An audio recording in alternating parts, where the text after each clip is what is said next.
Welcome everyone, and a good Erev Shabbos on this Thursday night as we learn this special segment called For the Shabbos Table for Parshas Toldos, sponsored by the Reuben family, with the special tefillah to Hashem that they should be zeichet to have a healthy ben zachar, and of course that Hashem should be mamale all their needs for the good. We welcome you. In the main Chumash, I spoke about how Vayav Yitzchak es Esav Kitzayid Befiv, that although of course Yitzchak knew who Esav was, after all, he didn't have a milah. When he was born, he was red, and they were afraid the blood wasn't absorbed, and then at Bar Mitzvah he refused to circumcise himself. So Yitzchak knew. He told them, be careful to sharpen the knife, that you don't feed me nevela. He said, look, I know it's suspicious, because Yaakov said, when he said, how could you have come back so fast? Yaakov said, Ki hikra Hashem. And he said, that doesn't sound like my Esav, Hakelko Yaakov, So he knew who Esav was, but as the Shach al Torah explains, as I elaborated, Yav Yitzchak es Esav Kitzayid Befiv, that Yitzchak ensnared Esav with his mouth and with his love to keep him close, that he shouldn't stray even further. And we said that Yitzchak was doing the Maisa of a similar Lavanim, to inject into the bloodstream of Jewish parents the ability to give love to a wayward child. Already the Gemara talks about the challenge of a wayward child. The Gemara in Brachas tells us somebody that has tar b'sra, b'seich b'seich shaladam, it's k'milchamas goyga magog. It's yosim k'milchamas goyga magog, a wayward child. And we spoke about how giving love to the child ensures that there's a chance that the child will come back, or to keep, as the Ger Rebbe, who showed love to a faker amongst his Hasidim. He says this way, at least he sends his children to yeshiva, at least he comes back, the Be'er Mayim Chaim, who showed love to a child off the derech and used to wipe off the spread from his brow when he came back from a wild night of playing cards. And eventually he came back. But I didn't have time in the main share, so I want to say also divrei chizik to parents who have to gnash their teeth, who have, children with tattoos, with ear piercings, with nose piercings and tongue piercings, that wear clothing completely unsuitable for Yiddish Meidlich, and the parents are besides themselves. Could it be any worse than Yitzchak? He had a child that was an Orel. Gemara says Orel is mias, it's loathsome. So you should know that the Gemara says in Shabbos, on Daf Pei Tesam Beis, that in the future, HaKadosh Baruch Hu is going to say to Avram,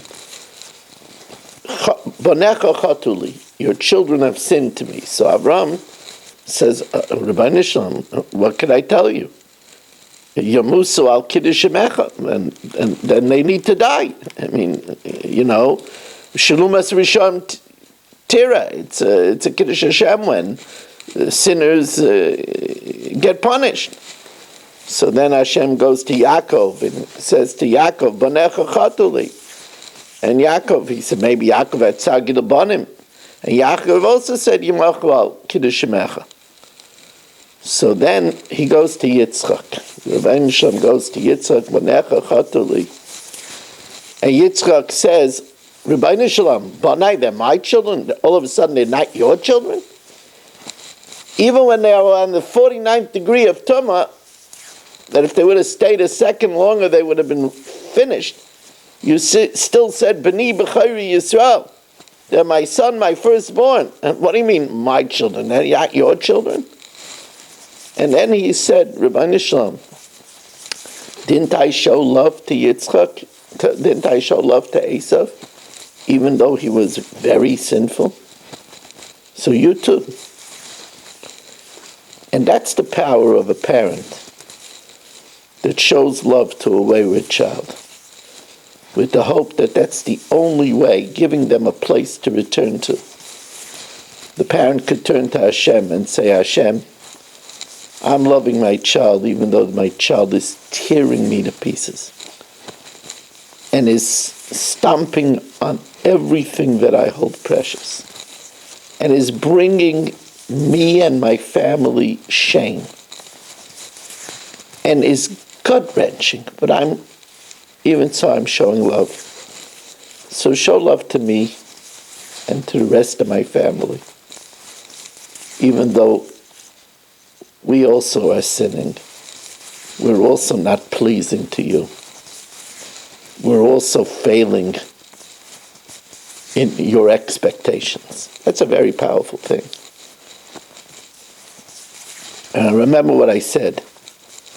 You know, if you have a problem, if there's a sickness in the family, epilepsy, chas v'shalom, diabetes, you don't try to figure it out yourself. You get help. A wayward child, children at risk, what they call KIP, a kid in pain, don't try to do it yourself. There are organizations such as Twisted Parenting, Kesher Nafshi, that really give help and really give support. It's nothing to be embarrassed.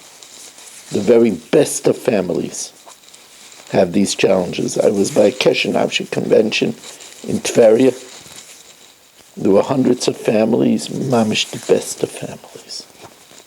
Get help. Get advice.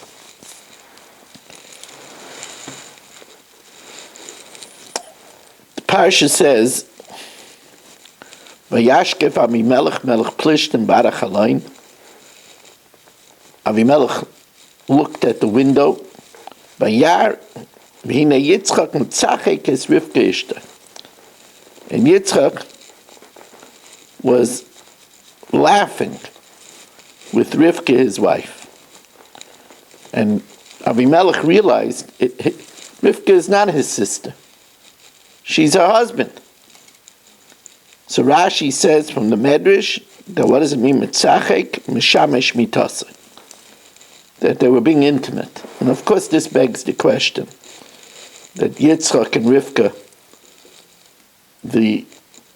a patriarch and a matriarch of a nation that are Baishanim, that have such a strong sense of shame. You know, I stole something by one of my Mispalim here in Fairways, Rav Aberbach. He showed me that in a very old siddur in Europe, Rabbi Charlap had a nusach that on Rish Chodesh benching, instead of saying Chaim she'ein b'hem busha chliba, they would say Chaim she'yesh b'hem busha. Now, what is that? We're asking for Chaim she'yesh b'hem busha. So pshat is Chaim she'yesh b'hem busha, that there's a sense of shame. It's a very big quality of Klal Yisrael, that we have a sense of shame. So there's no question that Yitzchak and Rivka, they would not be intimate with an open window. So what does it mean that he saw them being Mishamish Mitasa? Rabbi Lapian in the Lev Elio asks the question. It's a pella. Says it always bothered him. If you look in the Chizkuni suggests what it means is he saw in the middle day that just that shutter of their upper room was closed, which usually, it's a tropical country, it's very hot. They wouldn't close the shutter and bar it and cover it. So he understood from that they were being intimate. That's the way one of the pshatim in the Chizkuni Well, we know that the Or Chaim HaKadosh says that it's talking about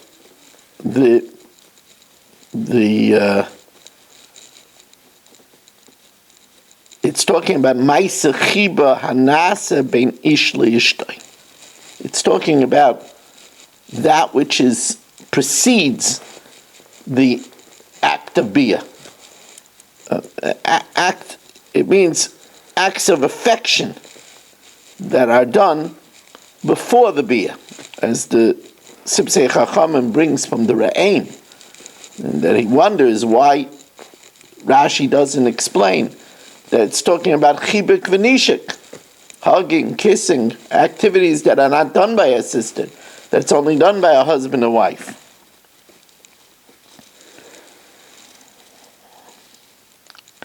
And actually the Chizkuni brings a raya that mitzachek refers to foreplay, because he says that's what happened by the wife of Potiphar. She made a claim, Hevi lanu ish ivri litzachek banu.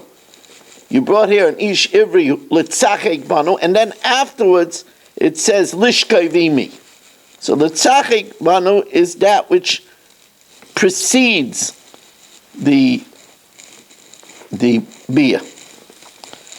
But then I thought that, of course, even that Yitzchak and Rivka would not display with an open window. But it could be that it just means they were laughing together. But they were laughing together, and he was talking to her and looking in her eyes a way that a brother and a sister wouldn't, a way that a husband and wife would. And this reminds us, it says, Kol Chosan v'Kol Kala. What's Kol Chosan v'Kol Kala?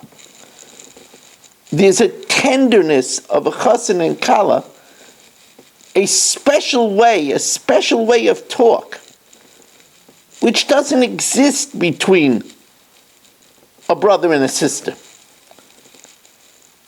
And we have to know that this is very important, because I think that the Torah is demonstrating that although Yitzchak, who we know is Pachad Yitzchak, although Yitzchak is din and sternness, and he had the Kedusha of an Oyla Tamima, but when he came to his wife, he knew that before Bia, he has to make his wife happy. And he has to be happy. And this is a very important point. If you look at the Targum, it says, Mechayech im Rivka itzasei. Not es Rivka, but im Rivka. He laughed. He didn't just make her laugh. He laughed with her. They both were in a good mood.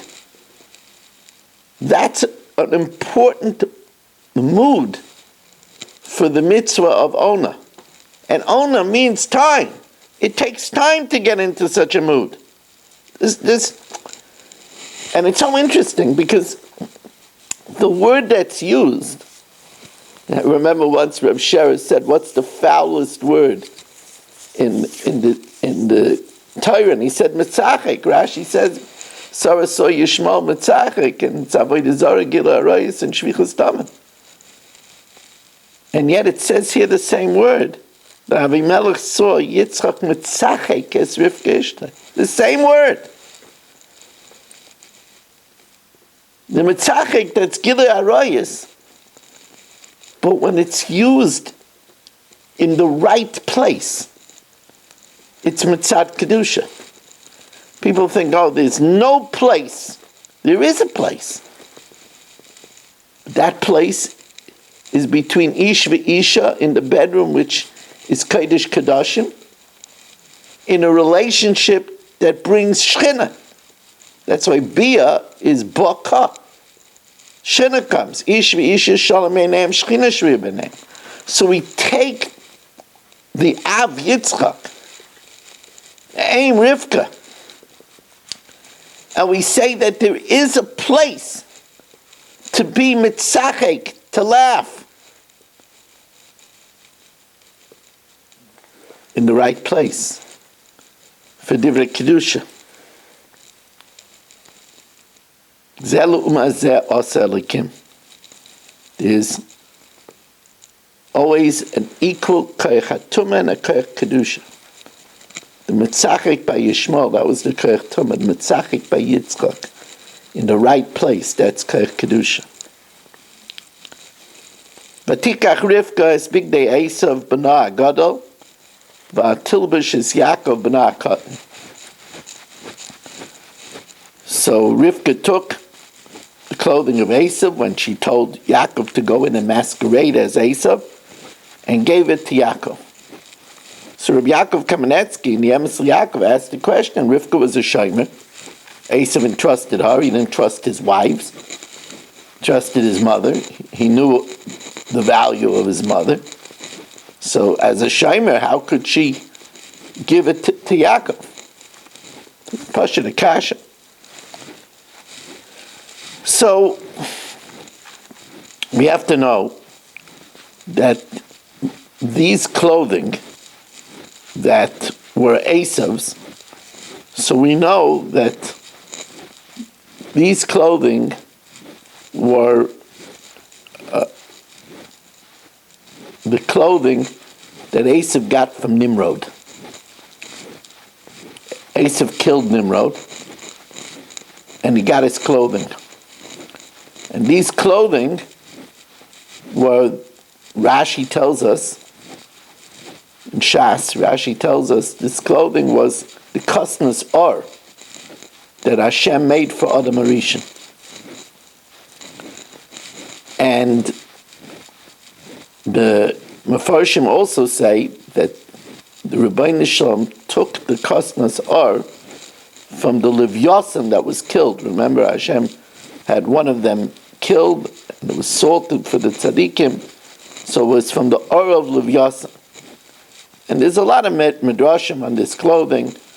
This clothing was worn by Noach in the Teva. That's how the animals didn't hurt him. And they even ask, so then how could it be that Noach was bitten by the lion? So it says that Noach gave it to Shem because Shem was taking care of some dangerous creatures. And while Shem was wearing it, that's when the lion bit Noach. But so these were the clothing. Now it's also brought down that these clothing were specially used to do the avodah of the Bechar. And that actually these clothing were the kosnas or that Yaakov gave to Yosef because he was the Bechar of Rachel, and he was doing the avodah. And therefore, when Esav said to Yaakov, why should I do the Bechar? Bechar is very dangerous. You do something wrong in the avodah, you die. So he sold the avodah to Yaakov. When he sold the avodah to Yaakov, he actually sold him these big day kahuna. And that's why Rachel was able to give it to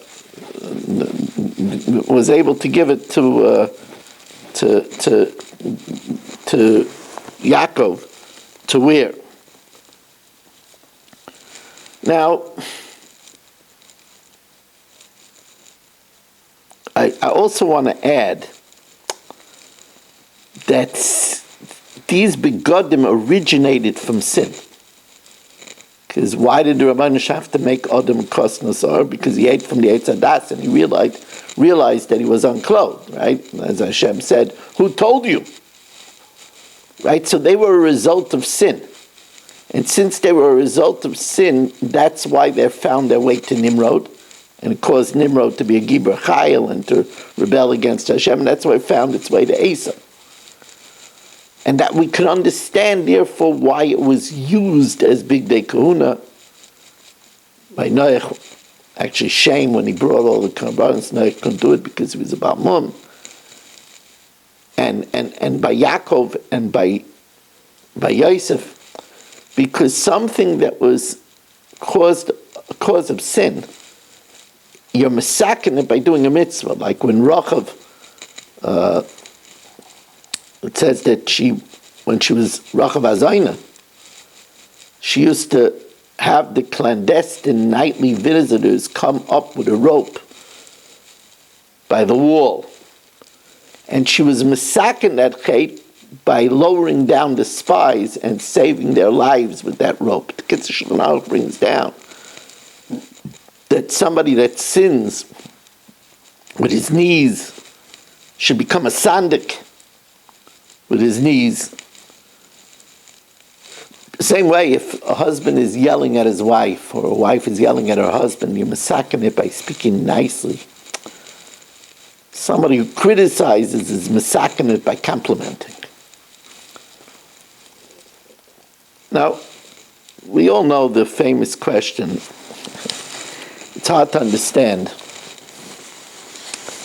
If Hashem wanted that Yaakov should get the brachas, you know, there were only seconds between the birth of Yaakov and Esav. I mean, Yaakov came out, he was holding the heel of Esav. So let Yaakov be born first, a few seconds earlier. Then it would save so many things. First of all, it wouldn't get Yitzchak so afraid. You know, it doesn't talk about this by the Akedah. He was going to be slaughtered. It doesn't say, Vayacharad Yitzchak karoda gedoy la'ad moed. Of course, why do we have to put Yitzchak through such a fright? And the scene of a mother, wife, and a son conspiring to hoodwink a father, it's not a pleasant scene. And to put Yaakov through such a travail, a trauma. Yaakov, the Ish Emes, Titin Emes Yaakov, to have him, so to speak, prevaricate with his father, and then to cause such enmity between Esav and Yaakov. Why let just Yaakov be born a few minutes earlier? And then everybody will be happy. Then he would be the legal Bechar. What do Rabbi Shem want? So one school of thought is Rabbi Shem wanted that enmity, because the enmity between Esav and Yaakov keeps them apart. Hey, Nam Levadad Yishkan. It's not good for Yaakov and Esav to live together, and Yaakov should learn from Esav. When Esav wanted to travel with Yaakov, Yaakov said, "No, it's not iti. I have to go slowly." But there's another beautiful pshat. I think this is the Emes Mahalach. And that is that if Yaakov would have been born first, then Yitzchak would have given the brachas to Yaakov thinking that he was Yaakov. Then we could only merit getting the brachas if we live like a Yaakov. It's very hard to live like a Yaakov. 14 years he learned in Shem V'Ever without sleeping. I mean, Yaakov was perfection. Yaakov Ishtam. It would be very hard to earn the blessings. But now that Yitzchak gave the brachas to Yaakov thinking that he was Esav, we could merit blessings even if we only live up to an Esav. That's a lot easier. That's why Hashem did it. So that Yitzchak should give the brachas to Yaakov thinking that it was Esav. Then we, as the children of the Bnei Yisrael, we could be zeichet to it a lot easier. Chesed of the Rabbeinu Shalom.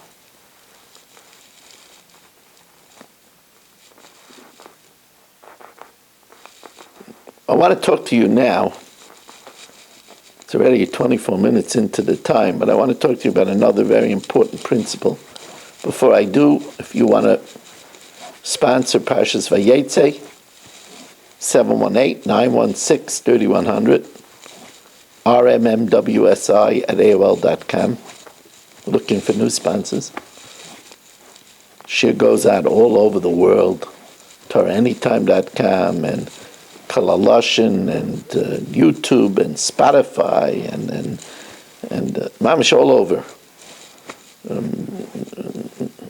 Torah Communications Network.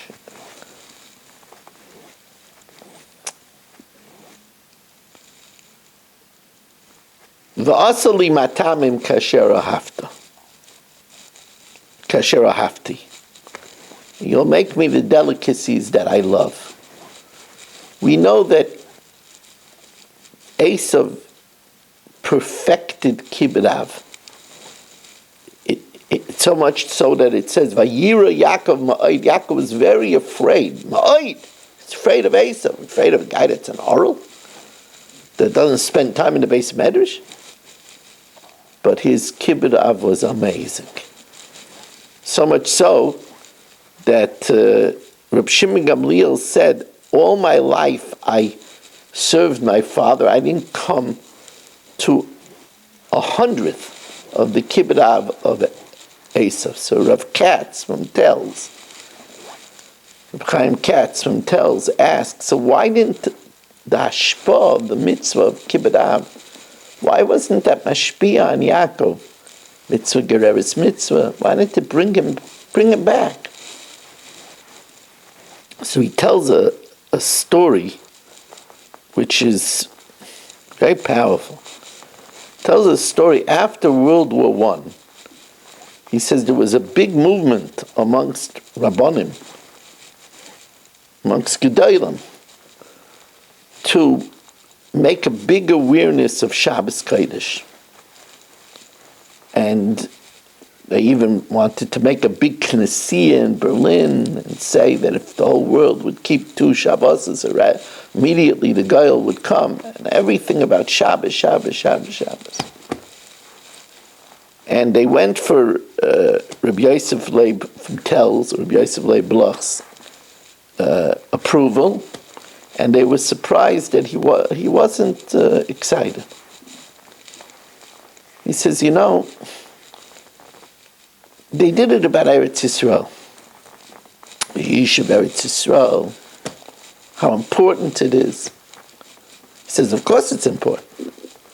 But it got to a point that people that did for Eretz Yisrael and were obsessed of Eretz Yisrael, they said that they were big people even if they weren't careful with the rest of the Torah. He says, that's not Torah.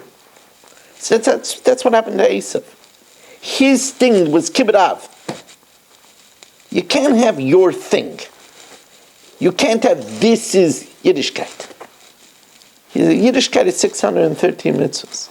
He was afraid that if they would do that with Shabbos, even though Shabbos is Shakut, can I call out Torah Kula? If they do that with Shabbos, people would think, if I'm a Shabbos Jew, that's enough. He says it's not enough. You have to learn, you have to daven b'minyan.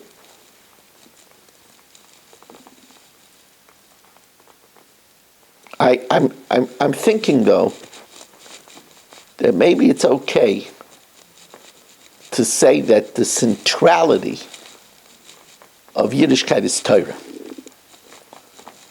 Because first of all, Torah, besides being Keneged Kulam, is L'kach Noitzarta, that's why we were created. And also Torah defeats the Yetzer Hara. Because Rabbi Shalom said, Barasi Yetzer Hara, Barasi Torah Tavim. So if a person is dedicated to Torah, it will help him defeat the Yetzer Hara and bring him Lamutav.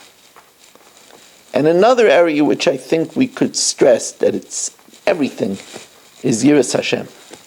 Like it says, Moshe Rabbeinu said it. I mean, the Rabbi Shalom said it in the Torah. Ma Hashem alikecha shoyel me'im akiyim liyira. Because if you work on Yiras Hashem, then everything else will fall in place. Reishis Chachma Yiras Hashem. Person says, look, I have to be afraid of Hashem and do what he wants. That's going to bring to everything. Soif davar kol nishmes elikim yirah. Es mitzvahs shmar ki zeh kol adam. Hey, Yiras Hashem hi Chachma. We should be zeichet to have all of these things. Shabbos, Torah, Yiras Hashem, and love for Eretz Yisrael, of course. After all, it's Eretz Hashem alikecha doirei sheisa. It surrounds us in all of our davening of Nei Yerushalayim HaKodesh b'meir v'yameinu v'Yerushalayim ircha b'rachmim tashav. We want to thank Reuben family for making this share possible, for all of you viewing it or listening to it, and wish you, first of all, come and join our daf, zoomdaf.com. Sunday through Thursday, 8 p.m., New York, New Jersey time, and Motzei Shabbos at 7:45 when we learn 2 blocks. So you go to zoomdaf.com. That's all you have to put into your computer, zoomdaf.com. And have a wonderful Shabbos.